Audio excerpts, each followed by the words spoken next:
kesepakatan yang dilakukan oleh pengusaha, sebenarnya itu adalah manifestasi dari politik upah murah yang selama ini dijadikan diskursus gitu ya, bahwa hari ini tidak lagi berdasarkan kepada komponen hidup layak, tetapi berdasarkan satuan waktu maupun satuan hasil.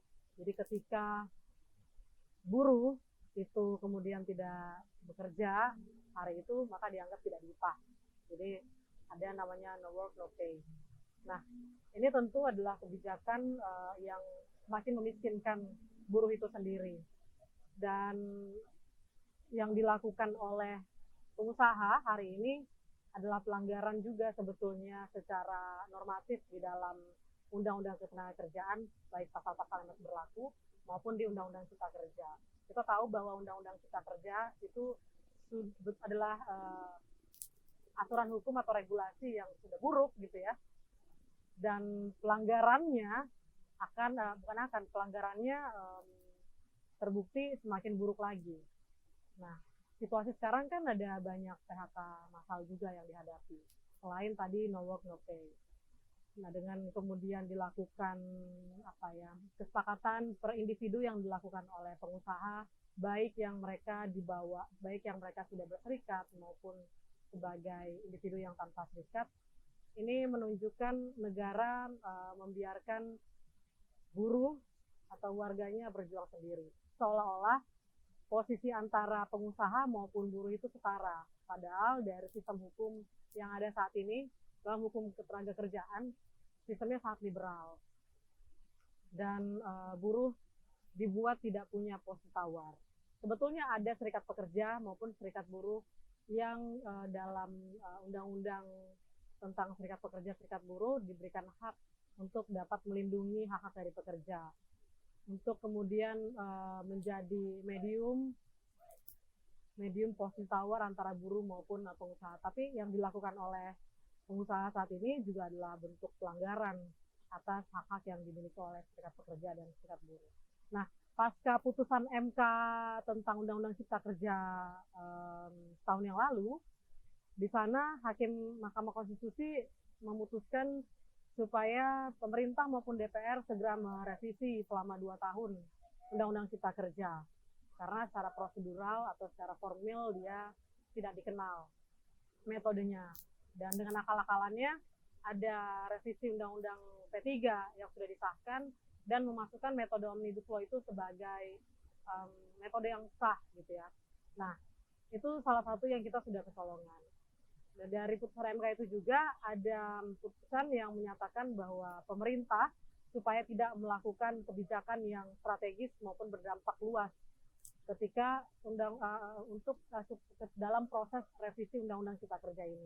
Tetapi yang dilakukan adalah dengan adanya PHK massal, no work no pay, itu kan artinya pemerintah juga sudah melanggar putusan MK.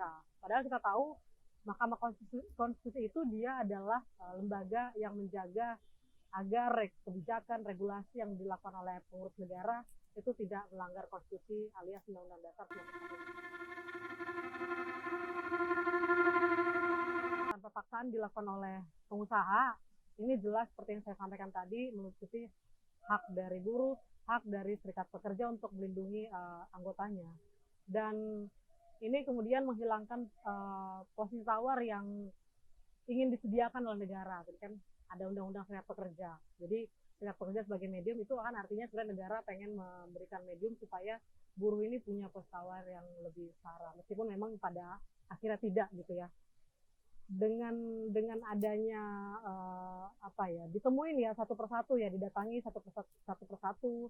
Tadi saya sudah bilang juga bahwa pekerja itu tanpa serikat buruh atau tanpa serikat pekerja secara formal tidak punya posisi tawar, sehingga bentuk-bentuk demikian seharusnya juga dianggap sebagai bentuk intimidasi maupun ancaman yang dilakukan oleh pengusaha. Jadi mau tidak mau akhirnya buruh secara individu menerima apa yang disampaikan atau apa yang dikatakan oleh pihak pengusaha, karena mereka nggak punya posisi tawar. Jika menolak, maka ancaman kedepannya tidak hanya dirumahkan tetapi di PHK.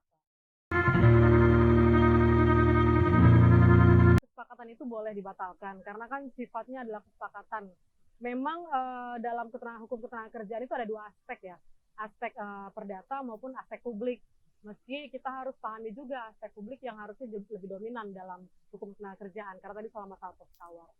Nah, dengan kesepakatan itu sebetulnya masih dapat dilakukan lagi pertemuan antara serikat pekerja dengan pengusaha. Jadi karena bentuknya kesepakatan tentu bisa dianulir.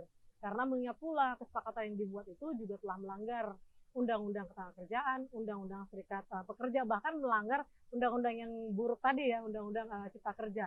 Dan lebih tinggi lagi melanggar undang-undang dasar 1945, bahwa pertama pekerja atau warga negara itu berhak atas upah yang layak, berhak atas kepastian kerja, dan juga berhak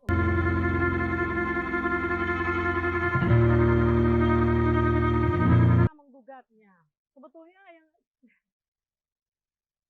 jadi kalau kalau bicara soal cara menggugatnya, saat ini negara menyediakannya melalui apa ya, proses penyelesaian hubungan industrial. Pertama bipartit dulu, tentu ya, antara pengusaha dengan buruh. Lalu kemudian tripartit yang melibatkan um, dinas tenaga kerja. Lalu kemudian ketiga melalui proses pengadilan hubungan industrial, peradilan hubungan industrial. Jadi menggunakan apa yang namanya ya, menggunakan alasan perselisihan hak gitu. Karena tentu ada hak-hak pekerja yang dilanggar. Tetapi saya mau bilang proses yang disediakan oleh negara ini sebetulnya adalah proses yang memang ditujukan untuk memiskinkan rakyat. Jadi jika kita hanya melalui proses yang disediakan tadi, maka perjuangan atas hak-hak buruh mungkin akan jauh lebih berat jalannya. Saya nggak mau bilang gagal karena tetap mengapresiasi langkah teman-teman. Tetapi mungkin yang bisa menggagalkan um, menggagalkan apa ya, proses yang sangat liberal ini, bagaimana bagaimana kita bisa memperkuat dan merawat gerakan, sebetulnya di situ.